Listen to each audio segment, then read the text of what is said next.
56 ધારાસભ્યો, રાજકોટના 68 કોર્પોરેટરો અને 25 સાંસદોમાંથી એક પણ માણસ આજની તારીખે અગ્નિકાંડના પીડિતોને ન્યાય અપાવવા, એમની આંખના આંસુ લૂછવા એમની સાથે નથી. એનો મતલબ એમ કે માનનીય વિજયભાઈ રૂપાણીને મુખ્યમંત્રીનું પદ અપાવ્યું. એ વિજયભાઈ રૂપાણી અત્યારે એટલા સ્વાર્થી બની ચૂક્યા છે કે રાજકોટના એક પણ પીડિત પરિવારની આંખના આંસુ લૂછવા તૈયાર નથી. રાજ્યની સરકાર એ વિપક્ષ અને મીડિયાનું પ્રેશર ઓછું થાય એની રાહ જોઈ રહી છે અને અગાઉના પ્રકરણોની જેમ કુલડીમાં ગોળ ભગાયો, કેસમાં ભાંગરો વટાયો, એ જ પ્રમાણેનું કૃત્ય એ અગ્નિકાંડમાં પણ કરવા માંગે છે એવું બહુ જવાબદારીપૂર્વક કહું છું. અને 14 દિવસ દરમિયાન રાજકોટ અગ્નિકાંડના કેટલાક પીડિતોને મળ્યો. ત્યાં મેં પ્રાર્થના સભામાં ભાગ લીધો, શ્રદ્ધાંજલિના કાર્યક્રમો આપ્યા, પીડિતો માટે મૌન પાળ્યું, પત્રિકા વિતરણ કરી, લોક સંપર્ક કર્યો, અનેક મીડિયાના મિત્રો, પત્રકાર મિત્રો સાથે આ ઘટના બાબતે વાત કરી, કેટલાક અગ્રણી નાગરિકોને, બુદ્ધિજીવીઓને મળ્યા. સમગ્ર રાજકોટનું એક સુરે આજની તારીખ એવું માનવું છે કે અગ્નિકાંડમાં પણ તક્ષશિલા કાંડ અને મોરબી કાંડની માફક ન્યાય મળવાનો નથી. આખું રાજકોટ એ એક સુરે આવું કહી રહ્યું છે. આ રાજકોટના રહેવાસીઓ અને પીડિત પરિવારો એવું એટલા માટે માની રહ્યા છે કે અગાઉ તક્ષશિલા કાંડ, શ્રેય હોસ્પિટલ કાંડ, રાજકોટમાં જ કોરોના દરમિયાન શિવાનંદ હોસ્પિટલમાં લાગેલી આગમાં જે 8 લોકોના મૃત્યુ પામ્યા એ ઘટના અને વડોદરાની હરણીકાંડની ઘટના, આવી એક પણ ઘટનામાં રાજ્યની સરકારે અને પોલીસે કસૂરવાર મોટા અધિકારીઓ અને ભારતીય જનતા પાર્ટીના ભ્રષ્ટ નેતાઓની ક્યારેય ધરપકડ કરી નથી. અને એના કારણે આજે રાજકોટ શહેરમાં અને પીડિત પરિવારોમાં એવી લાગણી પ્રવર્તે છે કે આ કિસ્સામાં પણ એમને કોઈ પણ સંજોગોમાં ન્યાય મળવાનો નથી. ગઈકાલે સરકારના મંત્રીએ અને આગલા દિવસે એસઆઈટીના વડા સુભાષ ત્રિવેદીએ પણ કહ્યું, સ્ટાન્ડર્ડ જવાબ કે તપાસ ચાલી રહી છે. ઘટના બન્યાને થોડાક દિવસમાં 1 મહિનો થવા આવશે, એ છતાં આ તપાસ ટીમો શું કરી રહી છે એનાથી સમગ્ર ગુજરાતની જનતા એક પ્રકારે અજાણ છે. અમે ઘટના સ્થળની મુલાકાત લીધી અને ત્યાંના તમામ લોકોનું એક સુરે કહેવું હતું કે સાંજે 4:30-5 વાગે ઘટના બની, એના ગણતરીના કલાકોમાં હજી એસઆઈટીનું ગઠન થયું નથી, હજી ઇન્વેસ્ટિગેટિંગ ઓફિસરની નિમણૂક થઈ નથી અને એફએસએલના મિત્રોએ એક પણ પુરાવો કલેક્ટ કર્યો નથી. એની પહેલા આખો ક્રાઇમ સીન એ ટોટલી ડિસમેન્ટલ કરી નાખ્યો, એને ડિસ્ટર્બ કરી નાખ્યો. એલએલબીના પહેલા વર્ષમાં ભણનારા વિદ્યાર્થી અને લોકરક્ષકને પણ ખબર પડે છે કે આવી ગંભીર ઘટનામાં કે કોઈ પણ ગુનાહિત કૃત્યમાં પુરાવાઓ એકત્રિત કર્યા ન હોય ત્યાં સુધી ક્રાઇમ સીનને ડિસ્ટર્બ કરી શકાતો નથી. તો પહેલો અને પાયાનો સવાલ, કોની સૂચનાથી અને કયા આશયથી રાજકોટ મ્યુનિસિપલ કમિશનર અને પોલીસ કમિશનર શ્રી દ્વારા આ ક્રાઇમ સીનને ડિસ્ટર્બ કરવામાં આવ્યો? આ સૌથી પાયાનો સવાલ છે, કેમ કે આ કૃત્ય એ પુરાવાનો નાશ કરવા સમાન કૃત્ય છે. અને આપ સૌ જાણો છો એમ પુરાવાનો નાશ કરવો એ પોતે એક ગુનાહિત કૃત્ય છે. તો કોની સૂચના હતી અને કોના કહેવાથી, કયા આશયથી આ ક્રાઇમ સીનને ખોરવી નાખી, ત્યાં જેસીબી ફેરવી દઈને આખી જગ્યાને ક્રિકેટ રમી શકાય એવા ખુલ્લા મેદાનમાં તબદીલ કરી દીધી? સવાલ નંબર 2, પેટ્રોલિયમ એક્ટ હેઠળ 30 લીટરથી વધારે પેટ્રોલ રાખી શકાતું નથી, ત્યાં ભયંકર મોટી સંખ્યામાં પેટ્રોલનો જથ્થો બરામદ થયો અને એ બાદ પણ હજી સુધી એફઆઈઆરમાં કે કલમ વધારાનો રિપોર્ટ કરીને પેટ્રોલિયમ એક્ટની કોઈ જ કલમનો ઉમેરો કરવામાં આવેલ નથી. મુદ્દા નંબર 3, રાજકોટ વાસીઓના મુખે એવી ચર્ચા છે કે અત્યારે જે ઓફિસરો ઘટનાની તપાસ કરી રહેલા છે એ ઓફિસર પૈકીના 2 માણસો બરાબર ઘટનાના 24 કલાક પહેલા એક જુગારની મેટરમાં તોડ કરી રહ્યા હતા. મુદ્દા નંબર 4, જે લોકો દારૂ અને જુગારમાંથી કમાણી કરી છે એવા અધિકારીઓને તપાસ ટીમમાં લેવામાં આવ્યા છે. મુદ્દા નંબર 5, એસઆઈટી એ મોરબી કાંડમાં પણ બની હતી અને મોરબી કાંડની મેટર લડી રહેલા એક એડવોકેટ મિત્ર સાથે વાત થઈ. એમણે કહ્યું કે મોરબી કાંડમાં દાખલ થયેલી ચાર્જશીટમાં એસઆઈટીના રિપોર્ટને મૂકવામાં આવેલ નથી. એના રિપોર્ટનું તક્ષશિલા કાંડ, મોરબી કાંડ કે અગ્નિકાંડ જેવી ઘટનામાં આપણે પાણીપુરી ખાતા હોય અને એ વખતે હાથમાં જે કાગળ પકડાવે એનાથી વિશેષ કોઈ મહત્વ રહેતું નથી. આ એસઆઈટીના વડા એ સુભાષ ત્રિવેદી છે. આપ સૌ મિત્રોને જણાવું કે અગાઉ સુરતની એક મોક ડ્રીલના પ્રકરણમાં એક પીએસઆઈ કે પોલીસ ઇન્સ્પેક્ટરના પેટમાં એમણે મોક ડ્રીલ દરમિયાન જેવા જીવતો કારતૂસ હતો એવી રિવોલ્વરથી ફાયર કરીને એમના પેટમાં ગોળી ધરવી દીધી હતી અને એમનું આઈપીએસનું પદ અને નોકરી બંને જોખમમાં હતા. એવી ગંભીર એમની સામે તપાસ ચાલતી હતી, પરંતુ ભારતીય જનતા પાર્ટીની સરકારે એમની નોકરી બચાવી લીધી અને એટલે બાકીની નોકરી એમણે ભારતીય જનતા પાર્ટીના આશીર્વાદ અને એહસાન તળે કરેલી છે.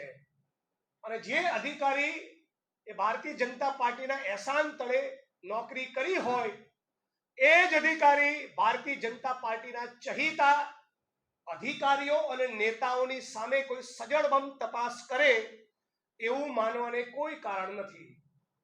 આ સુભાષ ત્રિવેદી સામે નામદાર ગુજરાત હાઈકોર્ટના જજ અનંત દવે જામનગરના એક વ્યક્તિને કસ્ટોડિયલ ટોર્ચર કરવાના પ્રકરણમાં એવી કોમેન્ટ કરેલી હાઈકોર્ટે કે તમારી સામે સીબીઆઈ ઇન્વેસ્ટિગેશનનો ઓર્ડર કેમ નહીં કરવો. આ સુભાષ ત્રિવેદી એ લઠ્ઠાકાંડની તપાસમાં પણ એસઆઈટીના વડા હતા. લઠ્ઠાકાંડમાં પણ તમે જાણો છો એમ કે કોઈ એસપી કે આઈજી કક્ષાના અધિકારીની સામે કે જે ભારતીય જનતા પાર્ટીના નેતાઓ પણ પોલીસ પાસેથી હપ્તા લેતા હોય છે એની સામે કે કોઈ જ મોટા મગરમચ્છ સામે કાર્યવાહી કરવામાં આવેલી નથી. આ સુભાષ ત્રિવેદી એ મોરબી કાંડની ઘટનાના પણ એસઆઈટીમાં છે. મોરબી કાંડની ઘટનામાં ચાલેલી તપાસમાં આજની તારીખે 370 થી વધારે સાક્ષીઓને લેવામાં આવ્યા છે. હવે આરોપી જયસુખ પટેલ વતી 5 વકીલો અપિયર થાય છે. આ 5 વકીલો અને છેલ્લે આ સુભાષ ત્રિવેદી અને એમની એસઆઈટીનો એવો કોઈ જ ટ્રેક રેકોર્ડ નથી કે એમણે ક્યારેય ગુજરાતની કોઈ પણ તપાસની મેટરમાં મોટા મગરમચ્છોને પકડ્યા હોય. એટલે મોરબીની ઘટનામાં, તક્ષશિલાની ઘટનામાં, હરણીકાંડની ઘટનામાં એ જ પ્રમાણે અગ્નિકાંડના પીડિતોને પણ ન્યાય મળશે કે કેમ એવો ગંભીર સવાલ એ વિપક્ષ તરીકે અમે ઉપસ્થિત કરીએ છીએ. અને 14 દિવસ સળંગ એક ધારા રાજકોટમાં સેંકડો હજારો લોકોને મળ્યા બાદ હું કરી રહ્યો છું. જ્યારે પીડિત પરિવારોને મળ્યા અને એમની લાગણી સાંભળી અને બધાની એક જ માંગણી છે કે નોન કરપ્ટ, જેની કરોડરજ્જુ મજબૂત હોય અને જે કોઈ પણ રાજકીય પક્ષની ઇન્ફ્લુઅન્સમાં ના આવે એવા આઈપીએસ સુધા પાંડે કે સુજાતા મજમુદાર કે નિલરિતરાય એવા અધિકારીઓને જ્યાં સુધી તપાસ સોંપવામાં નહીં આવે ત્યાં સુધી આ પ્રકરણમાં પણ અગાઉના પ્રકરણોની જેમ કુલડીમાં ઘોડ ભગાવવાનો છે.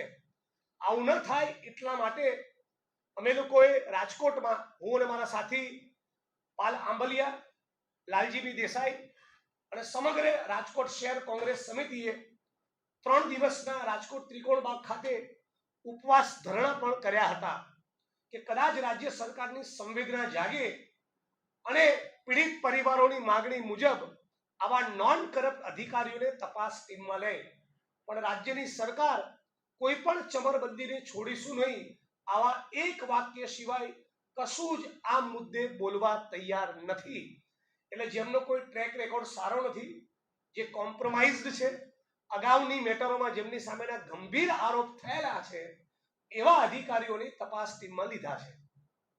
બીજી એક બાબત, આ 14 દિવસ દરમિયાન મેં રાજકોટમાં જોયું કે જે રાજકોટની જનતાએ માનનીય વિજયભાઈ રૂપાણીને મુખ્યમંત્રીનું પદ અપાવ્યું, એ વિજયભાઈ રૂપાણી અત્યારે એટલા સ્વાર્થી બની ચૂક્યા છે કે રાજકોટના એક પણ પીડિત પરિવારની આંખના આંસુ લૂછવા તૈયાર નથી. એક 20-25 મિનિટનો આંટો માર્યો, એ પછી રાજ્યના મુખ્યમંત્રી જે પોતાને મૃદુ તરીકે ઓળખાવે છે, એણે પણ આ પ્રકરણમાં જાણે હવે કશું જ લેવા દેવા ના રહ્યું હોય એ પ્રમાણેની ભૂમિકા એમણે લીધી છે. CR પાટીલ પણ આ ઘટનાકાંડમાં હવે કશું જ બોલતા નથી અને ગુજરાતની મુલાકાતે આવેલા અને રાજકોટ લેન્ડ થયેલા ગૃહમંત્રી અમિત શાહ પણ એક પણ પીડિત પરિવારોને મળવા ગયા નથી. અને છેલ્લે આ સુભાષ ત્રિવેદી અને એમની SITનો એવો કોઈ જ ટ્રેક રેકોર્ડ નથી કે એમણે ક્યારેય ગુજરાતની કોઈ પણ તપાસની મેટરમાં મોટા મગરમચ્છોને પકડ્યા હોય. એટલે મોરબીની ઘટનામાં, તક્ષશિલાની ઘટનામાં, હરણીકાંડની ઘટનામાં એ જ પ્રમાણે અગ્નિકાંડના પીડિતોને પણ ન્યાય મળશે કે કેમ એવો ગંભીર સવાલ એ વિપક્ષ તરીકે અમે ઉપસ્થિત કરીએ છીએ. અને 14 દિવસ સળંગ એક ધારા રાજકોટમાં સેંકડો હજારો લોકોને મળ્યા બાદ હું કરી રહ્યો છું. જ્યારે પીડિત પરિવારોને મળ્યા અને એમની લાગણી સાંભળી, અને બધાની એક જ માંગણી છે કે નોન કરપ્ટ, જેની કરોડરજ્જુ મજબૂત હોય અને જે કોઈ પણ રાજકીય પક્ષની ઇન્ફ્લુઅન્સમાં ના આવે એવા IPS સુધા પાંડે કે સુજાતા મજબૂદાર કે નિલરિતરાય એવા અધિકારીઓને જ્યાં સુધી તપાસ સોંપવામાં નહીં આવે ત્યાં સુધી આ પ્રકરણમાં પણ અગાઉના પ્રકરણોની જેમ કુલડીમાં ઘોડ ભગાવવાનો છે. આવું ન થાય એટલા માટે અમે લોકોએ રાજકોટમાં, હું અને મારા સાથી પાલ આંબલિયા, લાલજીભાઈ દેસાઈ અને સમગ્ર રાજકોટ શહેર કોંગ્રેસ સમિતિએ 3 દિવસના રાજકોટ ત્રિકોણબાગ ખાતે ઉપવાસ ધરણા પણ કર્યા હતા કે કદાચ રાજ્ય સરકારની સંવેદના જાગે અને પીડિત પરિવારોની માંગણી મુજબ આવા નોન કરપ્ટ અધિકારીઓને તપાસ ટીમમાં લે. પણ રાજ્યની સરકાર કોઈ પણ ચમરબંધીને છોડીશું નહીં આવા એક વાક્ય સિવાય કશું જ આ મુદ્દે બોલવા તૈયાર નથી.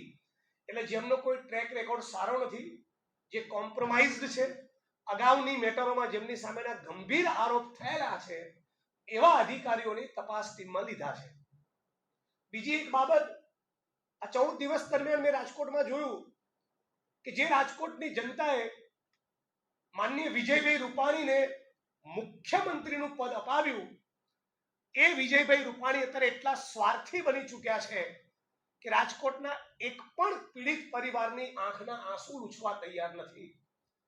એક 20-25 મિનિટનો આંટો માર્યો, એ પછી રાજ્યના મુખ્યમંત્રી જે પોતાને મૃદુ તરીકે ઓળખાવે છે, એણે પણ આ પ્રકરણમાં જાણે હવે કશું જ લેવા દેવા ના રહ્યું હોય એ પ્રમાણેની ભૂમિકા એમણે લીધી છે. CR પાટીલ પણ આ ઘટનાકાંડમાં હવે કશું જ બોલતા નથી અને ગુજરાતની મુલાકાતે આવેલા અને રાજકોટ લેન્ડ થયેલા ગૃહમંત્રી અમિત શાહ પણ એક પણ પીડિત પરિવારોને મળવા ગયા નથી. 156 ધારાસભ્યો, રાજકોટના 68 કોર્પોરેટરો અને 25 સાંસદોમાંથી એક પણ માણસ આજની તારીખે અગ્નિકાંડના પીડિતોને ન્યાય અપાવવા, એમની આંખના આંસુ લૂછવા એમની સાથે નથી. એનો મતલબ એમ કે રાજ્યની સરકાર એ વિપક્ષ અને મીડિયાનું પ્રેશર ઓછું થાય એની રાહ જોઈ રહી છે. અને અગાઉના પ્રકરણોની જેમ કુલડીમાં ઘોડ ભગાયો, કેસમાં ભાંગરો વટાયો, એ જ પ્રમાણેનું કૃત્ય એ અગ્નિકાંડમાં પણ કરવા માંગે છે, એવું બહુ જવાબદારીપૂર્વક કહું છું. અને એટલા માટે કોંગ્રેસ પક્ષ તરીકે અમે બધા જ ડિટરમાઇન્ડ છીએ કે જ્યાં સુધી પીડિત પરિવારોને લડવું હશે, સુપ્રીમ કોર્ટ ઓફ ઇન્ડિયા સુધી અમે એમની મદદ કરવાના છીએ. અને આ 15 તારીખે રાજકોટ શહેરના પોલીસ કમિશનરની કચેરીની બહાર અમે ઉગ્ર દેખાવોનો કાર્યક્રમ હાથ ધર્યો છે. અને 25 તારીખે રાજકોટ બંધનું પણ અમે એલાન કર્યું છે.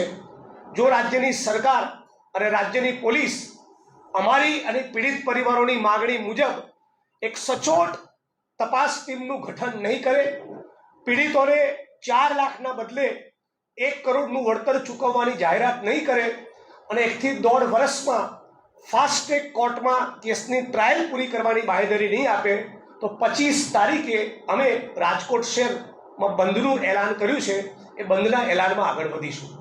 મારા સાથી લાલજીભાઈ દેસાઈ એ પણ લાંબો વખતથી અગ્નિકાંડના પીડિતોને ન્યાય અપાવવા સતત એકધારા રાજકોટ રહ્યા છે. લાલજીભાઈને પણ વિનંતી કરું કે આપને સંબોધિત કરશો.